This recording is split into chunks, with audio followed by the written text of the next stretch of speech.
developer of Assetto Corsa Competizione, Simulazione, is on a constant journey to provide the closest, most accurate experience of the GT World Challenge series in video game form. Part of this drive for realism has resulted in the simulation of ECU and throttle maps for each individual GT3 car. For those not in the know, these control the aggressiveness of throttle output, engine power and fueling, changing the car's behaviour depending on the setting. Fuel and power are self-explanatory, but let me explain to you how throttle maps work for those of you who aren't aware. An aggressive throttle map means that as you press the pedal, full power is delivered instantly, making the car arguably harder to drive, but also faster if you get it right. It's a little bit like traction control in some ways. A more linear or progressive throttle map means the power delivery is smoother, so you might not get the acceleration quite as instantly, but you will have a smoother corner exit with a smaller chance of a spin. The general idea is this: for qualifying you pick the most aggressive throttle map that also burns the most fuel, helped of course by your naturally low levels of fuel and a new set of tyres. This should provide the quickest lap times. However, in a race situation where consistency and tyre wear are massive influences on your finishing position, you may need to use a less aggressive ECU and throttle map to help prevent wheel spin, thus extending tyre life as well as conserving fuel. This is common in real life racing, especially endurance races. It's something that's properly simulated in ACC too, but more importantly, will it make you faster? Let's find out.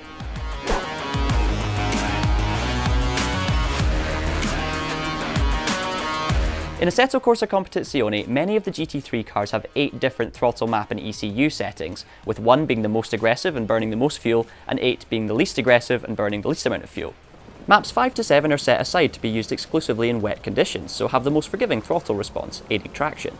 Maps 1 to 4 are for dry conditions, with varying levels of drivability and fuel consumption. Lastly, Map 8 is intended for use in safety car periods, where fuel saving can be the difference between making an extra pit stop or not, and definitely not to be used during a race. And it's certainly not a good idea to forget to switch from Map 8 to Map 1 at the end of the formation lap and go plummeting down the order. Not that I've ever done that before.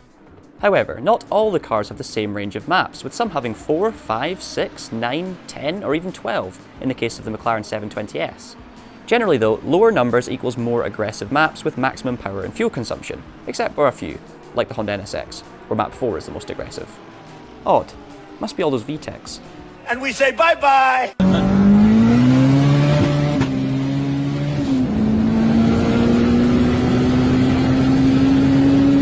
So, will playing with engine maps make me faster? Not really. I guess if you're talking from the start of the race to the end, changing throttle maps can get you there quicker, so I guess my first sentence was a total lie. Whoops. In reality though, using different maps rarely gains you lap time and is more useful for fuel saving. This is where using a more fuel-friendly map comes into play and prevents the need to pit for a splash and dash, thereby losing at least 40 seconds to the opposition. Interestingly, the difference between the performance of Map 1 and Map 2 in the Mercedes-AMG Evo is very marginal, so in this example, you'd be absolutely fine using Map 2. I've described in my recent wet weather driving guide an instance where switching engine maps genuinely helped gain me lap time. In that case, I used Map 5 while driving the Bentley in the opening sector at Misano, which features slow, tight corners relying on traction, then switched back to Map 1 for the rest of the lap. To get the fastest lap times, however, the majority of the top ACC drivers use the most aggressive maps and concentrate on developing a setup to get the best out of the power available instead. It's an option worth trying though. Another example where altering ECU maps helped in a race was the Apex Online Racing 8 Hours of Laguna Seca in 2020, where we found that using Map 2 in the BMW M6 GT3 resulted in slightly quicker lap times than Map 1, and used less fuel to boot. The most likely reason for this weirdly was down to the high track temperatures, because of course a high track temperature causes high tyre wear. Using a less aggressive throttle map will prevent wheel spin and therefore your tyres will last longer, which can make you quicker over a full race stint. It also helped that we could fill the car with less fuel, making the car lighter throughout the stint. Very helpful in a tight and twisty circuit such as the Knock Hill of California, as I think it should be known. Shortly, we are going to run through the specific ECU and throttle maps for all of the GT3 cars in ACC, quoted directly from legendary developer Aristoteles. It's quite a list, and it speaks volumes about the dedication to realism Simulazione has for ACC and its real-life counterpart, the GT World Challenge. In some cases, it can be beneficial to play around with maps and ECU settings, especially in longer endurance races where fuel saving is an issue, but for most players, on the most part, the most aggressive, fastest dry map is usually the best, even in the wet. This is mostly down to setup, and creating a setup that works well in the wet and dry takes a bit of experience. So in that regard, using different maps can be beneficial to the less experienced ACC racer, unsure of what to do when facing changeable weather.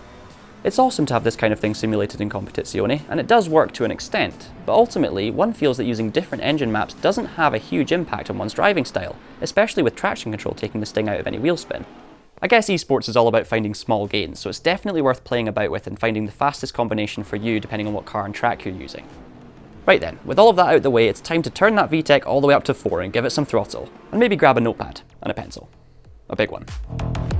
Starting with Aston Martin, and both the V12 and V8 Vantage have identical map layouts. Maps 1 to 4 are for dry weather, with map 1 being both the fastest and heaviest in terms of fuel usage. Maps 2 and 3 are a little slower, with slightly better fuel consumption. 2 is a more aggressive throttle map, whilst 3 is more progressive. Map 4 is the slowest dry setting, has a progressive throttle map, and can also be used to save fuel at full race speed. Maps 5 to 7 are the wet maps. 5 is similar to maps 2 and 3 in a sense, with a moderate fuel consumption and a slightly progressive throttle map. 6, as you might expect, is a little slower than 5, with less fuel consumption and a more progressive throttle map. While 7 is the same again, but with an even more progressive map, which might help in worsening conditions. Finally, we have map 8, which is the pace car map. This gives you very little power, but also very low fuel consumption. Just remember to switch it back when you're at racing speeds. Next up, we have the Audi R8 and the Bentley Continental. Now, much like the Aston, we have the older and newer versions of both cars with identical maps, and again, there are 8 options to choose from. Maps 1 to 4 are for dry weather, with 1 being the fastest and having the highest consumption rates, 2 and 3 being a little slower with better consumption, and 4 being the slowest with the best dry weather consumption. 5 to 7 are again for wet weather. 5 gives you a slightly different power delivery for better wet weather speed, while 6 and 7 are a little slower again, with less fuel consumption and differing throttle maps for power application. Again, map 8 would be used for pace cars in real life, so saves the most fuel. The BMW M6 is the first car with a noticeably different layout. It still has 8 map options in total, but this time the race-ready dry maps are from 1 to 3. As usual, 1 is the fastest with an aggressive throttle map, whilst 2 and 3 are a little slower with lower consumption, the difference being that 2 has a more linear throttle map, whilst 3 is more gradual. Map 4 is apparently a reserve engineer's map. Just don't use it. Apparently it turns your M6 into a standard 6 series or something. Map 5 in this car is the low consumption pace car setting, while 6, 7 and 8 are the wet maps. 6 is the quickest for wet weather driving, but if you want to save fuel you can use 7 or 8, 7 having the more linear throttle map and 8 being the smoother, more gradual option. On to the Ferrari 488 now, and this time there is a difference between old and new. So let's start with the original GT3. This time we have 12 different options, but only because for some bizarre reason they decided to give it 4 pace car and fuel saving options from maps 9 to 12. I'm sure there is a good reason, but seeing as there's no actual pace cars in ACC, I wouldn't stress too much over that. The rest of the maps are exactly as you would expect. Maps 1 to 4 are dry weather maps, with 1 being the fastest with the highest fuel consumption and 4 being the slowest with the lowest fuel consumption, and the others of course fill the gaps. 5 to 8 are wet maps and it's the same story. 5 is the fastest wet setting and the throttle map gets less linear and more gradual as we move towards map 8, which also has the lowest fuel consumption. The newer 488 Evo also has 12 options, but they're programmed in a slightly different way. This time 1 to 5 are dry maps. 1 is the fastest with an aggressive power delivery and high fuel consumption. 2 is a touch slower but still pretty aggressive. 3, 4 and 5 have lower fuel consumption and are again a touch slower. 3 is the most aggressive throttle map, 4 is less aggressive, and 5 is pretty much linear. Maps 6 to 8 are wet maps, and as you would expect, 6 is the fastest, most aggressive and has the highest fuel consumption, 8 is the slowest, and 7 is somewhere in the middle. Again, maps 9 to 12 are for extreme fuel saving options. And now for the weird one, the Honda NSX. Now both the old GT3 and the new GT3 Evo have the same layout, but this time map 1 is not the most aggressive and not the fastest theoretically. Maps 1 to 4 are the dry options, but this time map 1 has the most progressive and smooth throttle map.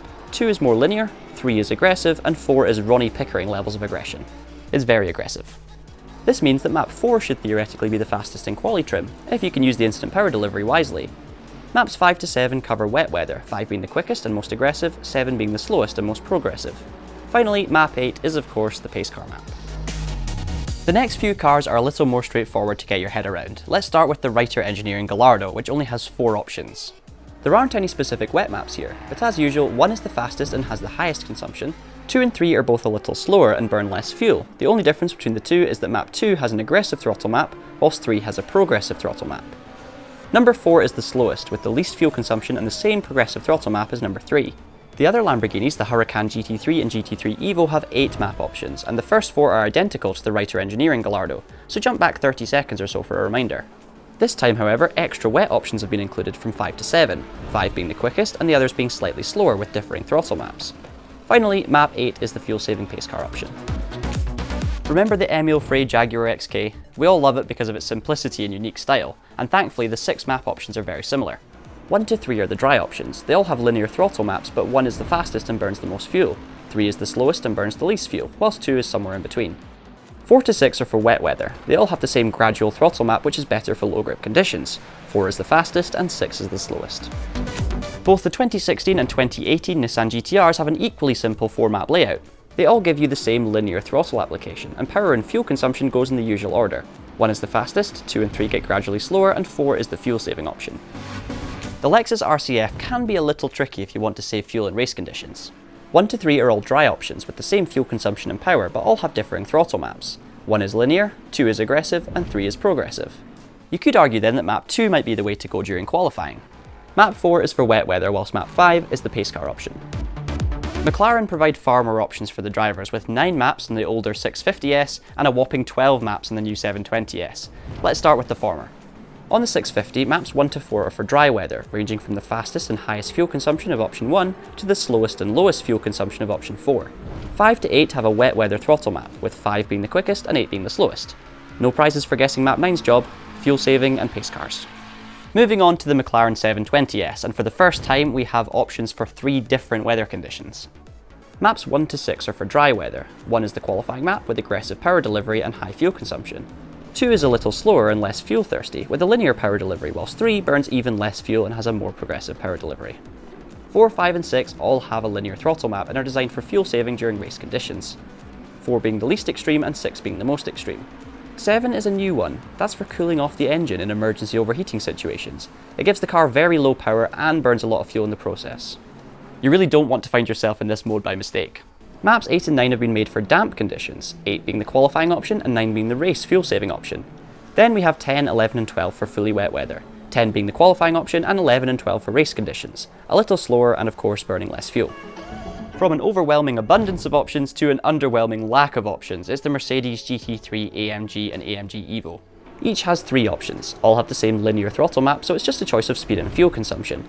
1 is the fastest, 3 is the slowest and 2 is the mediumest. Thank you, Mercedes. Nice and simple. Finally, we have Porsche, and both the 2018 and facelifted 2019 versions have a slightly awkward 10 maps to choose from, and they're all totally unique, just to confuse us right at the death.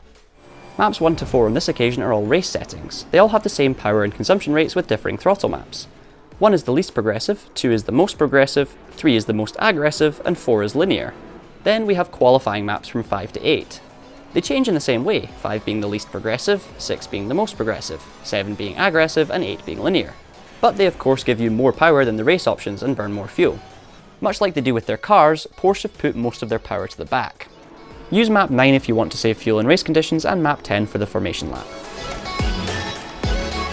And that's your lot. Sorry for wasting all the lead in your large pencil, you should have used an iPad or something. Thanks for watching, and let us know if you have found any of your own engine map tricks in the comments below. Subscribe to the channel for more Assetto Corsa Competizione tips and tricks, and hit the notification bell to get the videos sent straight to your inbox. That's it from me, so until next time, keep it pinned and have a great day.